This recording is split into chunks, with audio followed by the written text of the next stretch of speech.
Vou gravar também, né, para que né, e colocar no ambiente para que vocês possam ter acesso a isso depois e possam retomar, né, e rever para que vocês possam se preparar melhor, né, para avaliação da semana que vem. Lembrando, né, que a avaliação vai acontecer no ambiente virtual mesmo, né, então em função do isolamento, né, aquilo que seria a avaliação presencial vai ser realizada dentro do próprio ambiente virtual. Hum. Vai, vocês vão ter ali uma sessão chamada prova presencial, né, no, no ambiente virtual, e ali vocês vão ter um link para a realização dessa avaliação. Vai acontecer durante a semana que vem. Então, se em algum momento vocês vão ter que acessar, reservar um tempo para fazer. Né? É importante não esquecer, né, de fazer a avaliação. Tem um tempo, né, para a realização da avaliação. Então, é importante também concluir no tempo. Ao final do tempo, o sistema vai submeter aquilo que foi realizado. É, se eu não me engano, são 2 horas. Teria que conferir, mas são que é o tempo padrão, né, para avaliação, para as avaliações presenciais. Hum.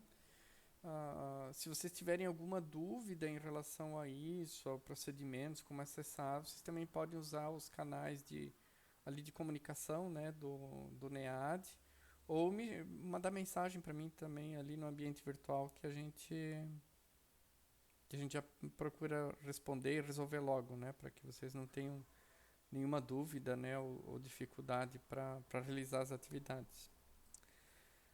Eu preparei alguns slides destacando alguns dos pontos ali do tópico 3 que é o assunto de prova. Né? Então, não cai o conteúdo todo dessa parte da disciplina, né? É, na avaliação presencial, somente o tópico 3 ali que são os 3 últimos tópicos, né? Então, de estudo. Então, somente esses que vocês vão estudar para a prova.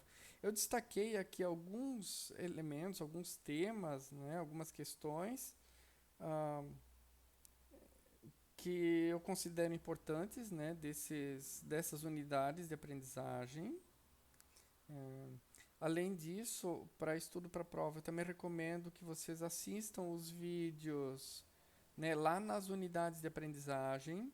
Né, eles também têm sínteses, né, daquilo que é tratado. Eu procurei não repetir, procurei trazer algumas coisas um pouco diferentes para a gente ampliar um pouquinho, né, a nossa perspectiva né, e olhar sobre essa problemática. Ali os infográficos eu acho que são um recurso bem interessante também de estudo. É, assim, vocês têm acesso também a esses materiais durante a realização da avaliação, né? A gente não tem como, considerada a situação, impedir, né, esse acesso. Mas é importante que vocês procurem também para a autoavaliação de vocês, procurem fazer, tentem responder as questões, a avaliação, sem consulta. Quer dizer, para que vocês tenham uma noção do quanto vocês estão preparados, né, para tratar disso aqui, o entendimento de vocês sobre isso. Né? Outra questão importante, não deixem de responder a questão discursiva. Né? Muitas pessoas deixam de responder a questão discursiva porque querem terminar logo, né? Só que ela vale até 2 pontos, né, da avaliação dessa avaliação. Então, ela tem um peso significativo. E assim, é praticamente impossível vocês zerarem nessa questão. São temas ali propostos para discussão, então acho que é impossível vocês não conseguirem escrever nada, né? E se alguém escreve alguma coisa, na correção também eu não vou zerar, né? A não ser que alguém copie literalmente de algum outro local a resposta. Então, infelizmente, eu não posso avaliar. Eu tenho que avaliar quem escreveu. Né? E se vocês não escreveram, então não posso avaliar vocês. Né? Então, não copiem, né? Realmente façam. desenvolvam, né, a partir do conhecimento que vocês desenvolveram na disciplina, ah, né, e para que vocês conheçam também, se conheçam um pouco melhor, né, e o aprendizado de vocês. Então, em relação aos temas, né, que eu gostaria de destacar dessa parte da disciplina, né, a respeito de ética e cidadania. A primeira unidade, então, trata do tema sociedade. Ops.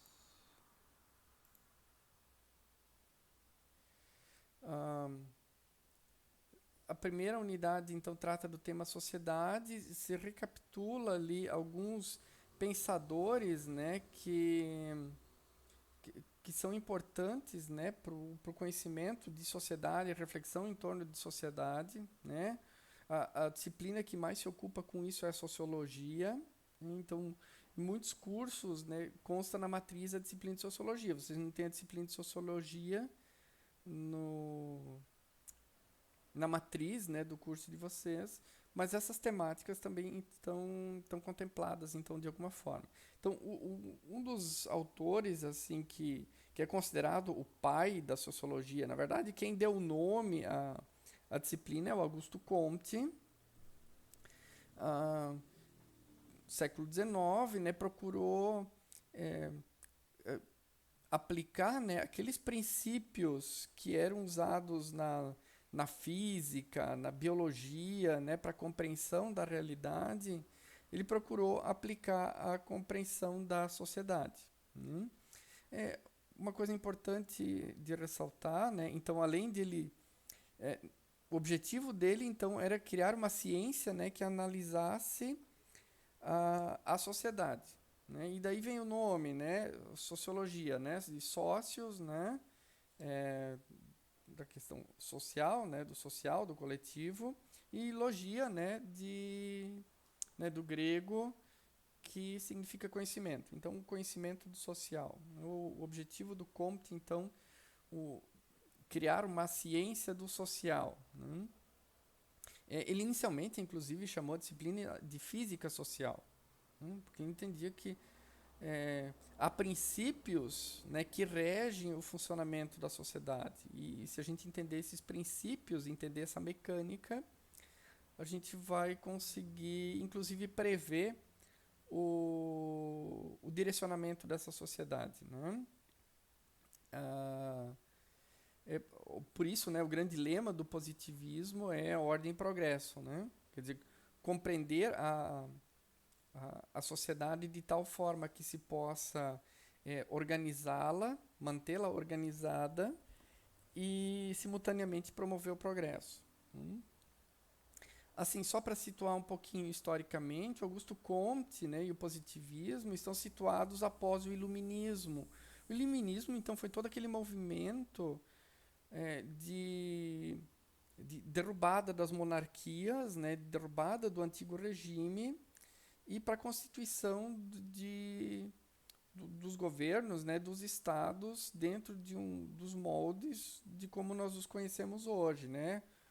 A ideia de democracia, né, de não um governo vitalício, mas de uma rotatividade no poder e assim por diante. Então, o iluminismo pregou muito, teve uma ênfase muito negativa, né, de derrubada do antigo regime. E eles foram tão eficientes, né, nesse discurso que a visão negativa da sociedade ela realmente se impregnou em todas as camadas sociais, né? E isso gerou, de certa forma, um caos, porque né, o iluminismo pregava a possibilidade de, olha,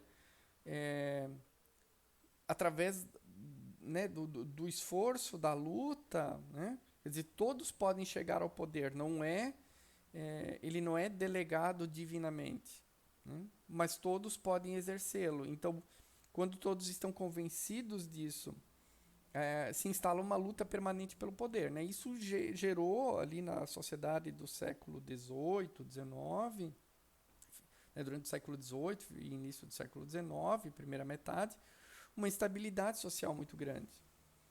E os positivistas, então, se propuseram a olhar de forma mais positiva essa nova sociedade que se instalou com o iluminismo, com o movimento iluminista, e por isso, né, então, o nome, né, desse movimento, positivismo. Quer dizer, a nova ordem instalada a partir do iluminismo, ela deve ser vista de forma positiva, né, e deve ser agora consolidada, né, através de ordem para que se viabilize o progresso nessa sociedade. Né. No Brasil, nós tivemos forte influência do positivismo, né, tanto é que o lema do positivismo né, consta em nossa bandeira, né, ordem e progresso. No positivismo, Comte tinha essa visão de sociedade como 3 estágios, né, ou 3 estados, né, da sociedade. Para ele, todas as sociedades passam por esse movimento. Né, um estado teológico seria o mais primitivo, as sociedades mais primitivas, então tem toda uma organização social baseada na lei divina, né, e na religião. Então, por isso ele chama esse estado de estado teológico. As sociedades, à medida que se desenvolvem, elas avançam para o estado metafísico. Segundo o Comte, então, é a influência e a força da filosofia na organização social. Pensarmos na sociedade grega, então, né, antiga teria essas características, né, durante a Idade Média também, né, né, durante todo o período das monarquias, né, até o século XVII, XVIII, então a gente experimentava um estado metafísico de sociedade. E com o positivismo se instala um novo estado, segundo ele o mais evoluído, que seria o estado positivo, né, da ciência, com o advento da ciência. Então a sociedade é regida pela ciência. E com isso permite ao Comte também comparar as sociedades. Então ele vai analisar as sociedades a partir desses 3 estados. Né, sociedades regidas por religião, né, ou por princípios filosóficos, então seriam sociedades mais primitivas. Sociedade mais evoluída, na perspectiva do Comte, então, é a sociedade francesa da sua época. Né? Então, né, o positivismo, de certa forma, prega, né, um eurocentrismo, né, bastante forte, né, que vai se perpetuar, vai se propagar também ao longo da história e para várias outras regiões. Outro pensador que se ocupou, né, com a temática da sociedade foi Karl Marx. Então, Karl Marx vai experimentar, né, vai viver no âmago ali da Revolução Industrial, vai experimentar, né, as lutas de classe características dessa sociedade industrial que está se instalando ali ao longo do século XIX. Então, para Marx, né, de uma forma diferente, o que vai ser determinante na sociedade vão ser justamente essas lutas de classe. Né? O embate entre os capitalistas detentores do capital e os operários, né, que precisam se submeter à lógica, né, do capitalismo, vender a sua mão de obra, né, em troca de salários, e característico dessa sociedade, segundo Marx, estão também a exploração dessa mão de obra, né, quer dizer, onde está o lucro, né? Não está no produto em si, mas está no percentual de mão de obra não paga ao trabalhador, né, que é acumulada pelo capitalista. Marx, então, tem essa visão de infraestrutura e superestrutura, né, a sociedade organizada dessa forma. Quer dizer, toda toda a organização material da sociedade, né? Ele chama de infraestrutura, e acima dessa infraestrutura se coloca uma superestrutura, né? com, ah, que é constituída pelos conhecimentos, pelas ideias, pelas ideologias, né? Pelos interesses, né? Desses diferentes sujeitos que atuam na sociedade. Como é que acontece o desenvolvimento da sociedade na perspectiva do Marx? Para o Marx, a sociedade se desenvolve de forma dialética, né? Quer dizer, se desenvolve a partir do conflito que se estabelece entre os capitalistas, né, e o proletariado. Na medida que esse conflito ele é resolvido ao longo da história, se supera o próprio modelo capitalista, né, e se instala, então, segundo ele, o comunismo, né, quer dizer, uma outra forma de organização de sociedade e tal, né, não mais regida, né, pela exploração, né, do ser humano pelo próprio ser humano. Então, a visão de Marx de sociedade é uma visão a partir do mundo material, concreto, das relações de trabalho e de poder vivenciadas nessa sociedade. Né? Então, no século XIX, nós temos essas duas grandes visões, né, sobre sociedade. Já no final do século XIX, início do século XX, nós temos um outro expoente importante da sociologia, que é o Emile Durkheim, que traz uma contribuição nova para a compreensão de sociedade, né, que é a ideia de fato social. Gente, se vocês tiverem algum questionamento, alguma dúvida ou pergunta, né, vocês podem abrir o microfone e me interromper, ok? Então, o fato social, né, do Durkheim, o Durkheim vai enxergar algo além, né, da infraestrutura e superestrutura do Marx, né, além, né, das leis, né, sociais do Augusto Comte, e ele vai identificar na sociedade isso que ele chama de fato social. Quer dizer, há princípios, há ideias na sociedade que transcendem aos indivíduos, que vão além dos indivíduos, né? E que exercem uma força sobre eles, né, que os constrangem a agir de um determinado modo. Eu cito um exemplo. Casamento, né? O casar, né, de branco. Esse casar de branco pode ser compreendido como um fato social.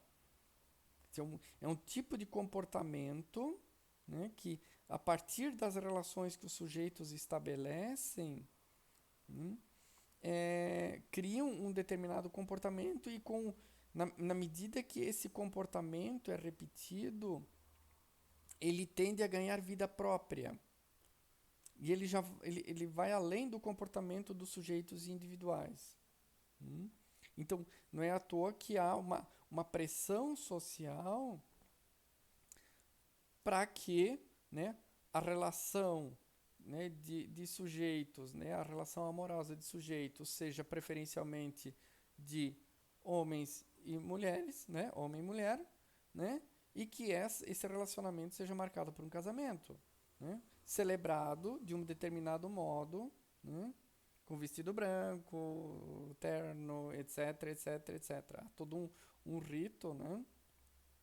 Então, para Durkheim, isso é um fato social. E assim como esse, nós temos muitos outros fatos sociais que direcionam o comportamento da sociedade numa determinada direção. Né? Então, há vários fatos que nos constrangem. Então, Durkheim já propõe um outro tipo de análise, né, para a sociedade, olhando já mais a ação do sujeito dentro dessa sociedade e não mais olhando menos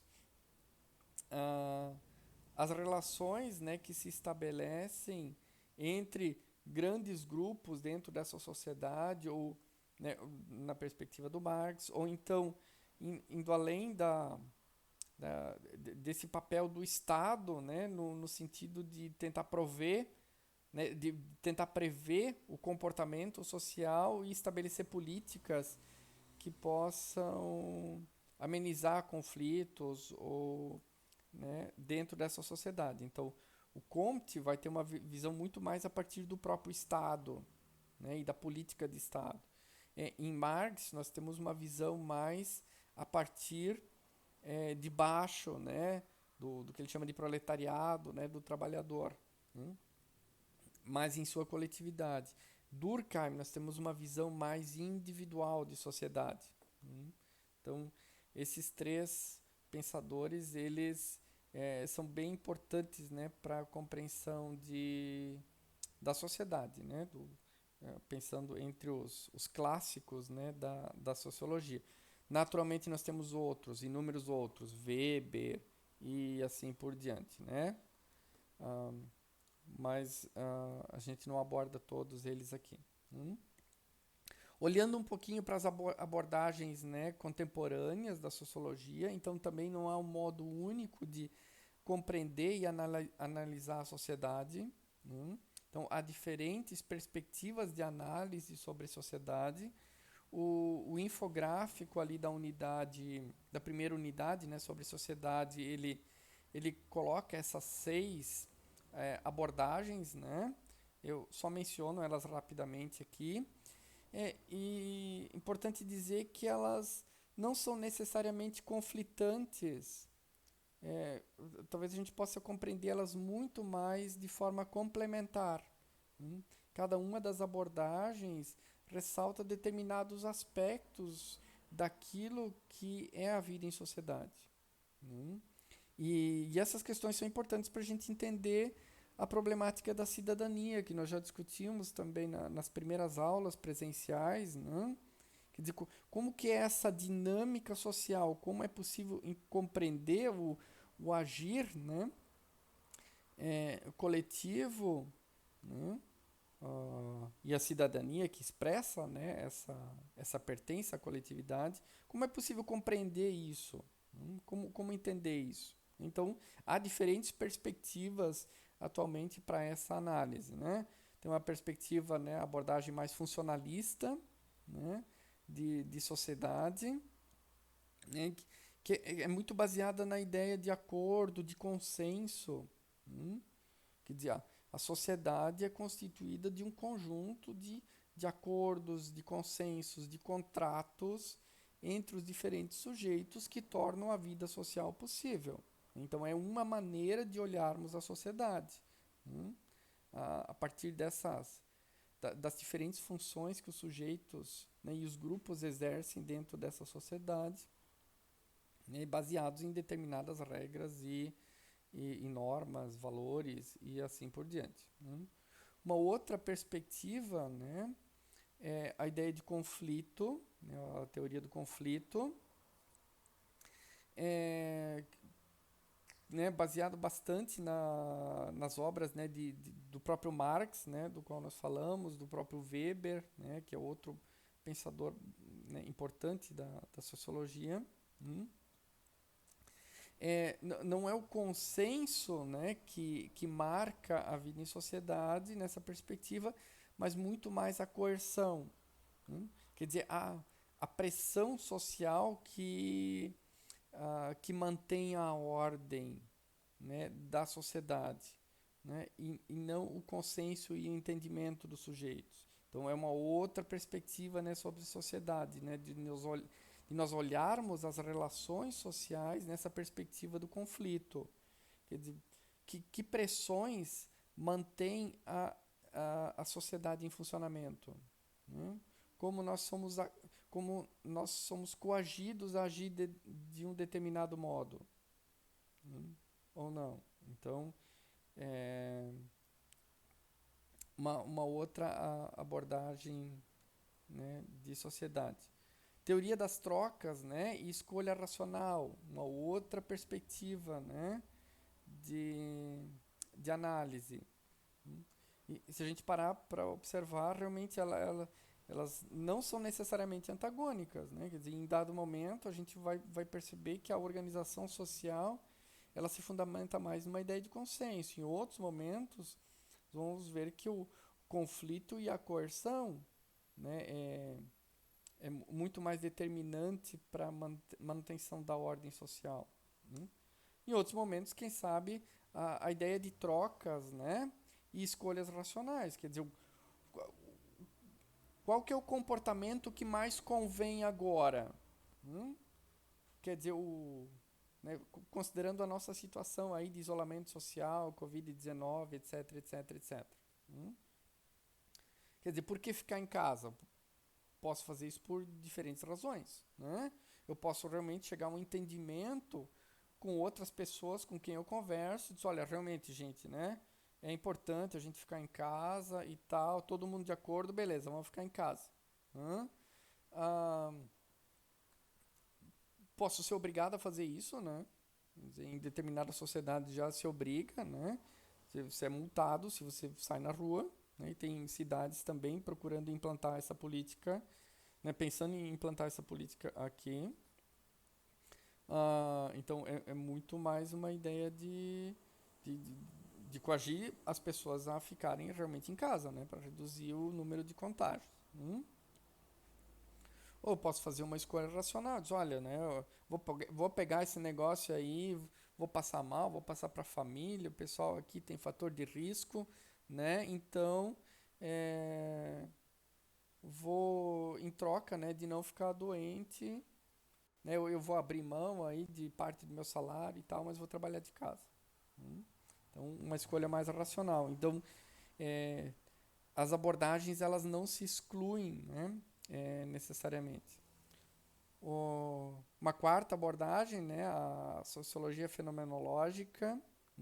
Então, realmente olhar do ponto de vista do sujeito, né, da vida do sujeito em sociedade, como que ele se comporta, qual que é o efeito, né, da sociedade sobre ele. Então, aqui, a partir, né, dos estudos do Durkheim, isso aqui tem uma forte influência, né, de olhar para o sujeito que age em sociedade.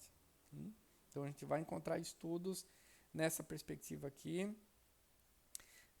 Interações simbólicas, né, uma outra forma, né, de análise, né, que as relações sociais são uma constante, um processo muito fluido, né, de negociação dos sujeitos. Nós estamos a todo tempo num processo, né, de interação com outros sujeitos e, e essas relações são, no fundo, uma espécie de negociação. Todas as nossas relações e nossos comportamentos são determinados por esse processo de negociação e não há uma rigidez, é uma mudança permanente, né, dos comportamentos em função das situações, da conveniência e tal. Se a gente lembrar aqui por exemplo, do Zygmunt Bauman, né, que escreveu O Amor Líquido, então a gente percebe muito no Bauman, né, esse tipo de abordagem de sociedade, quer dizer, relações muito fluidas que vão mudando. A gente fica amigo e desfaz a amizade com uma rapidez muito grande, né? Basicamente a velocidade de um clique, né? De curtir ou descurtir, de fazer amizade ou desfazer amizade. Então, outra abordagem, né? Teoria crítica, né? Que vem da escola de Frankfurt, que tem forte influência marxista, né? Então, que, que vai olhar a sociedade, né? Abordar temas como, por exemplo, o papel da mídia, né? Na determinação dos comportamentos sociais. Uma outra abordagem, nós poderíamos nos perguntar hoje, né? Quer dizer, de que maneira, né, uma emissora de TV, né, determina o nosso comportamento. Pode pensar, né, olhar diferentes emissoras, né? Vamos pensar aí nas clássicas, né? Rede Globo, SBT, Record, né? Os canais abertos. De que maneira aquilo que é veiculado ali determina o comportamento social, né? Então, teoria crítica vai ter muitas abordagens que vão nessa direção, né? E assim, a principal convicção deles é de que o conhecimento ele deve ser posto em prática para a superação, né, de conflitos, da injustiça, né, e a construção de uma sociedade democrática. Então, a comunicação e o discurso são elementos fundamentais na teoria crítica, né? O Habermas, por exemplo, escreveu uma teoria da ação comunicativa, né?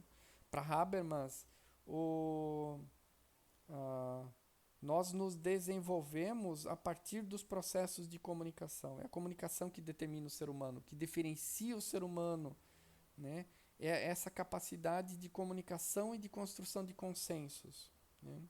Através da comunicação nós conseguimos cooperar e isso nos permitiu prevalecer, né? E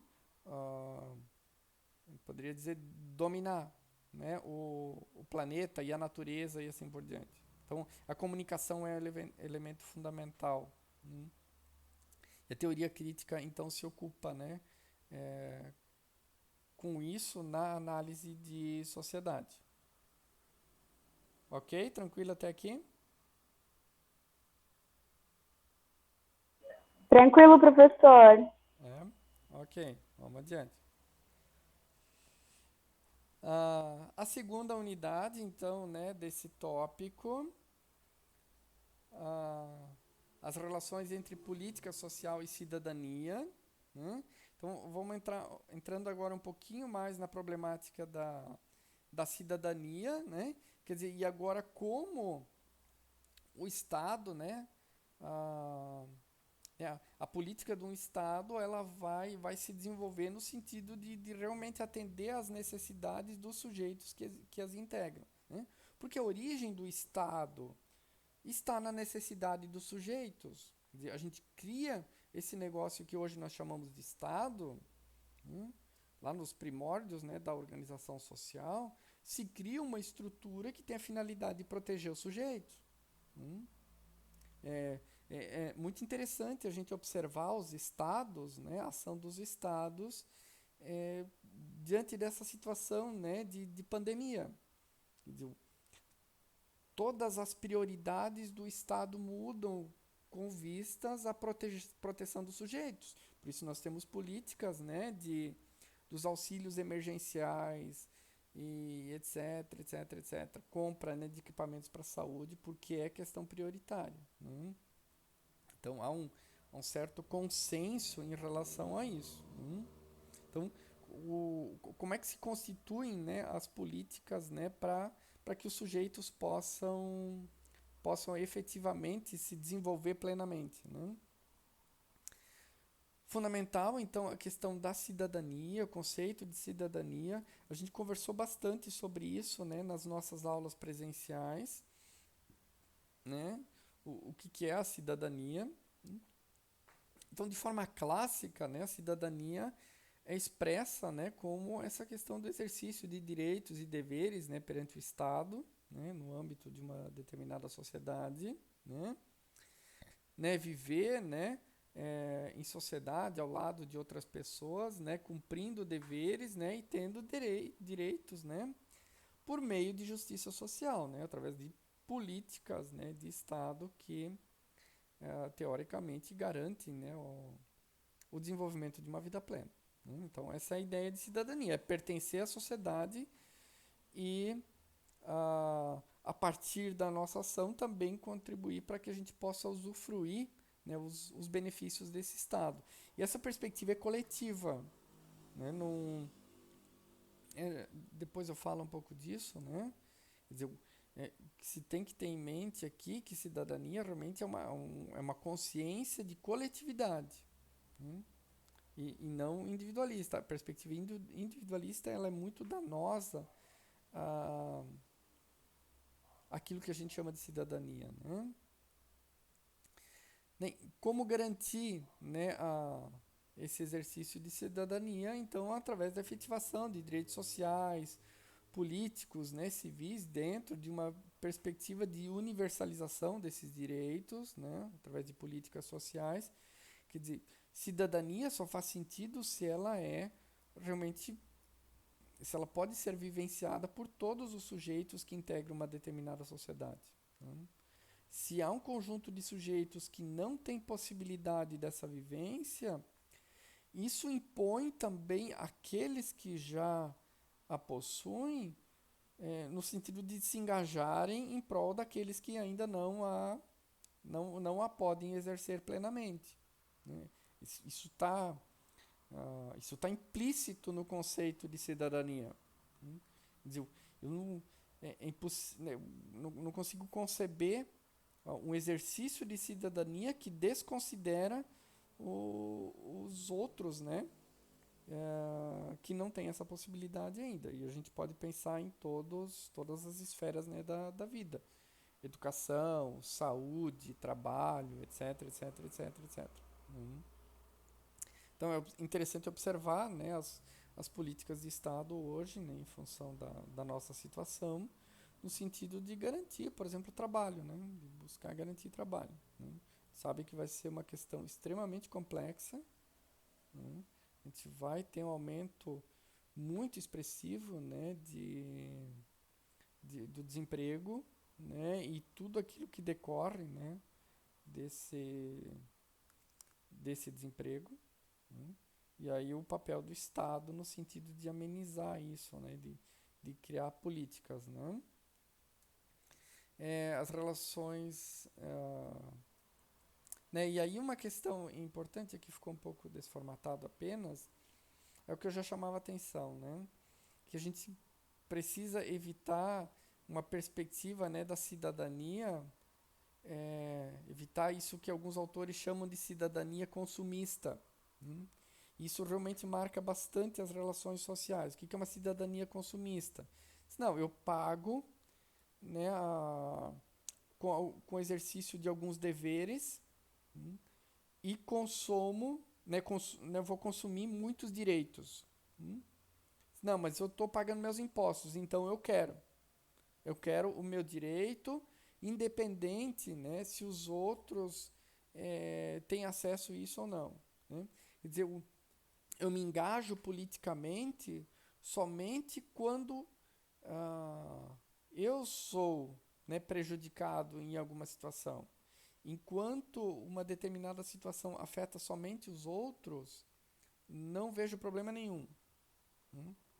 Só fico muito insatisfeito e reclamo e me torno cidadão, então, quando isso me afeta pessoalmente. Né? Então, isso é uma questão muito característica, né, de muitas sociedades. Não somos privilegiados nesse sentido, não somos únicos, né? Realmente percebe muito isso, né? As pessoas, quando algo as atinge pessoalmente, então elas se engajam, vão para a mídia e, né, contratam advogados e tal, mas enquanto é com os outros, não há grande problema. Então isso é uma perspectiva incompatível com aquilo que se entende por cidadania. Isso não é cidadania, né? É alguma outra coisa. O que é cidadania, né? Agora, de uma forma um pouco mais aprofundada. A gente já conversou isso na primeira aula presencial. Né? Eu gosto muito dessa definição do Patrice Canives. Né? Ele tem um livro escrito Educar o Cidadão, em forma de pergunta. Né? E ele define, né, preocupado justamente como é que se dá a educação do cidadão, a preparação dos sujeitos para serem cidadãos. E ele tem um conceito muito interessante ao dizer que cidadão é o governante em potencial.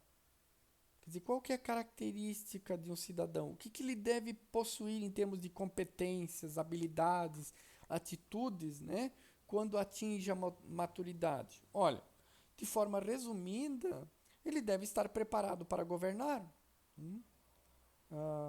E aí eu interpreto, né? Quer dizer, cada um de nós, quando termina a sua formação básica, deveria estar preparado para ser presidente da República. porque não é uma função técnica, é uma função política. Então não exige um preparo profissional específico. É uma única área que prepara para governar. Não é alguém da administração que vai ser melhor governante do que alguém formado em medicina ou educação física, como é o caso do nosso presidente atual, né, ou em qualquer outra área. Governante em potencial. Né? Então, a definição de cidadão, né? A responsabilidade, né, de cada um de nós é estar, né, tão engajado, tão conhecedor do próprio Estado, né, no sentido de poder assumir o governo desse Estado também. Não é que todos tenham que fazê-lo, mas imagine a sociedade com todos preparados, né, para fazê-lo. Então, seria uma sociedade ideal. Né? Mas então eu gosto dessa definição ideal porque ela nos faz ver o tamanho do compromisso que é a preparação desse cidadão. E é um cidadão capaz, né, que tem plenas condições de se engajar no sentido de buscar, né, o estabelecimento e o cumprimento de políticas sociais que vão garantir o exercício da cidadania para todos os sujeitos que integram essa sociedade. E aí é interessante observar, né, um dos desafios, né, o desafio dessa unidade chama atenção para isso, né, que é a importância das redes sociais, né, atualmente para o exercício da cidadania. As redes sociais, pensando especialmente em épocas de isolamento social, as redes sociais têm sido um espaço bastante rico de debate, de discussão, de reação àquilo que acontece, né, no nosso estado, nos diferentes níveis, né, municipal, estadual, nacional, né, ou até em nível internacional. Então, esse engajamento, essa luta, né, através das redes, no sentido de buscar possibilidades, né, de acesso à justiça, saúde, etc, etc, etc, né? Quer dizer, esse exercício de cidadania. Então, realmente é um tema importante, né, bem interessante de se analisar, né? Como que as redes sociais contribuem, né, nessa mobilização da coletividade para a mudança, né, para estabelecimento de políticas públicas. De forma recorrente eu recebo, né, e-mails, né, solicitando, ou então através de mensagens em redes sociais, solicitando a participação em abaixo-assinados em defesa, né, da criação de alguma lei, de alguma política. Então, as redes sociais podem ser aí uma ferramenta muito interessante, né, para o engajamento social. Né? A gente não precisa necessariamente sair à rua, né, para se engajar politicamente. Né? E a cidadania pressupõe isso, né, esse engajamento político. Não necessariamente assumindo um cargo público, mas, né, reagindo àquilo que acontece. Né? Isso é um papel importante do cidadão, não é apenas votar, né, mas reagir, né, dar feedback do que os eleitos fazem. Tá bom ou não tá bom? Para que haja uma medida, né, e o estabelecimento também de, quem sabe, outras políticas, né? Se as atuais não atendem às necessidades dos cidadãos. E aí uma questão importante adiante, né, no estudo das unidades, né, diz respeito à cidadania e os problemas sociais. Os problemas sociais, eles são, na verdade, uma grande pedra, né, de tropeço para o exercício da cidadania. E a gente pode identificar inúmeros problemas, né, a questão da miséria, né, do crescimento desordenado das cidades, lentidão do sistema judicial, né?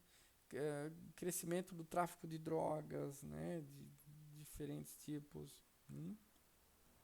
E tudo isso, de algum modo, está associado à questão da desigualdade social. Quer dizer, a desigualdade social, no fundo, é um problema que compromete muito, né, a capacidade, né, a possibilidade do exercício pleno de cidadania. E aí uma questão decorrente é, bom, como resolver isso, né? Não, não acho que haja uma resposta única e tampouco uma resposta simples a essa questão, né? Mas fato é que a desigualdade social é um problema, né, com o qual todas as sociedades lidam, né? E que é empecilho, né, para esse exercício de cidadania, né? Uma das questões decorrentes, né, dessa desigualdade, né, é, por exemplo, a questão da agressividade e da violência. Quer dizer, a desigualdade ela a, né, se caracteriza em grande parte, né, pela ausência do Estado, né, em determinados territórios, né, espaços da sociedade, e essa ausência, né, ela abre espaço, né, para uma cultura de agressividade, de violência, né, quando os sujeitos, pelos próprios esforços buscam resolver os seus problemas, né? Quer dizer, se eu tenho um Estado que não me atende, eu vou tentar fazer isso sozinho, só que o meu comportamento, ele tende a se chocar com o comportamento de outros sujeitos, né? E aí eu tenho os episódios de violência decorrentes disso, né? E a gente pode pensar no âmbito da saúde, né? A ausência do Estado no âmbito da saúde, né? Quer dizer, a gente vive no Sul até que situações privilegiadas, né, no que diz respeito à saúde, né? Mas a gente tem vários outros locais que não, né? E, e a situação agora, né, de pandemia possivelmente vai acentuar isso, né? Quer dizer, o que vai acontecer quando o sistema não tiver mais condições de atender a todos os sujeitos? Assim, eu realmente não tenho encontrado notícias de como está o atendimento naquelas localidades onde há um número já grande de casos, né, do coronavírus. Não tenho notícias, mas tenho certeza que a incapacidade do sistema de atender vai desencadear episódios de violência, né? E o não atendimento em si já é uma violência. Quer dizer, se o dever do Estado é zelar pela vida, né, pela integridade física, né, dos seus sujeitos, o não atendimento, a incapacidade de atendimento já é por si só uma violência. Então é uma questão importante a ser considerada também, né? Uma outra questão importante, né? Isso aparece ali nos exercícios das unidades, né? A ideia do pensar coletivo é algo fundamental para nós pensarmos cidadania. Nós temos um tipo de comportamento, né? De vida social muito marcada, né? Pela atitude individual. Tudo é muito individual, né? Eu falo, eu quero, eu penso, eu tenho, eu sou. Agora, essa perspectiva, né, quer dizer, isso aqui se alinha muito com aquilo que nós chamamos de cidadania consumista. Agora, isso não contribui para o desenvolvimento, né, de uma sociedade cidadã, né, de uma existência cidadã. O agir cidadão leva em conta a coletividade, não o desejo, né, e a vontade individual. Nessa perspectiva que a ação cidadã não basta, né, lutar, né, para que os meus direitos individuais sejam atendidos, mas é engajamento para que os direitos de todos sejam atendidos, né? Então, ó, abrir mão, quem sabe, em favor de alguém, né? Então, essa ideia do pensar coletivo, né? Pensar de forma coletiva é uma questão importante, né? A ideia de violência, né? E do medo, né? Que se instala, né? Um outro muito aspecto interessante, né? Para a gente olhar né? As relações sociais. Tem um livro muito interessante do Bauman, Zygmunt Bauman, né? Que fala sobre insegurança e medo na cidade, né? A vida na cidade ela é cada vez mais marcada pelo medo, especialmente em épocas de pandemia. Quer dizer, quanto maior a sociedade, quanto mais gente vive no mesmo local, maior é o medo do contato social, né? Quer dizer, hoje nós saímos com máscaras, com luvas, com inúmeros equipamentos, né, de proteção, álcool gel, sabão, para todos os lados, evitar o contato né, a todo custo. Somos tomados por um medo, né? À tarde eu estava na Unifeb, trabalhando de máscara, né? No final da tarde eu retornei para casa, né, para que a gente pudesse estar aqui, né? E chegando em casa é um ritual, quer dizer, hoje você vai ao supermercado, o retorno para casa é um verdadeiro ritual de, de, de higiene, de tirar, né, as roupas, já deixar separadas para que sejam lavadas, banho, é, água e sabão, álcool gel, né? A ideia de medo, né? Então se instala nesse momento em função, né, desse vírus que circula, mas também em relação a outros aspectos, como por exemplo a questão econômica, né? O medo de perder o emprego, né?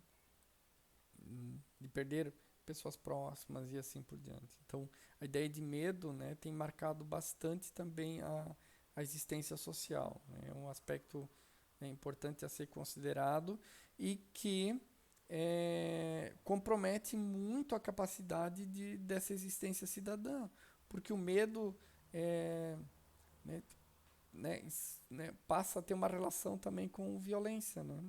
Quer dizer, o medo nos leva a esse isolamento, a se evitar o contato, a se evitar o pensar coletivo. Tende a uma atitude mais individual, via de regra, não é generalizado isso, nós temos exceções, né? Na perspectiva da saúde, né, eu acho que as unidades não trataram disso especificamente, mas a relação cidadania e saúde, acho que assim, um importante passo, né, que os sistemas de saúde deram no sentido de ampliar, né, a, a participação cidadã, né, dos sujeitos que usufruem desse sistema é através da implantação de ouvidorias, né?